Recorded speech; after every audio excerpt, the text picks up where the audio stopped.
আসসালামু আলাইকুম গাইস। তো কি অবস্থা সবার? আশা করি সবাই ভালো আছেন। তো আমি তো আজকে সেই খুশি, কি জানেন আজকে আমি কাস্টমের সাথে ঠিকায় গেম দিচ্ছি, 40 টাকা দিচ্ছি। আমার জীবনে আমি কোনোদিন কোনো জায়গায় সফলতা পাইনি, আজকেই কাস্টমে 40 টাকা দিয়ে দিচ্ছি, তা আবার সাথে ঠিকায় গেম দিচ্ছি। তা আমার জীবনে মেলা কিছু হয়ে গেল, লস টস মেলা খাইছি। তা আমার এটা একদিন জালসা হচ্ছে বুঝছেন, তো জালসার যাবো, একটা টিকাও নাই কাছে।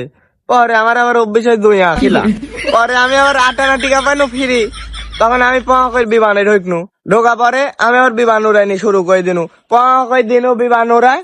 বিমান উঠতে উঠতে টিকা হয়ে গেল 500। পরে আমি চলে গেল জালসাত। তা আমি জীবনে বিমান টিমান খেলি, কোনোদিনও উন্নতি করতে পারিনি, আজকে প্রথম উন্নতি করছি। তা আজকে তো আমি সেই খুশি গাইজ বুঝছেন। তে বলার মতো আর ভাষা নাই। তে আমার এই পেজটা সবাই এক লাইক কমেন্ট শেয়ার করে পাশে থাকবেন। আরো নতুন নতুন ভিডিও নিয়ে আসবো। আমার জীবনে আরো মেলা কাহিনী আছে, এত কিছু এখন বলার সময় নাই। তো যাই হোক, পরে আবার বলবো। ধন্যবাদ সবাইকে।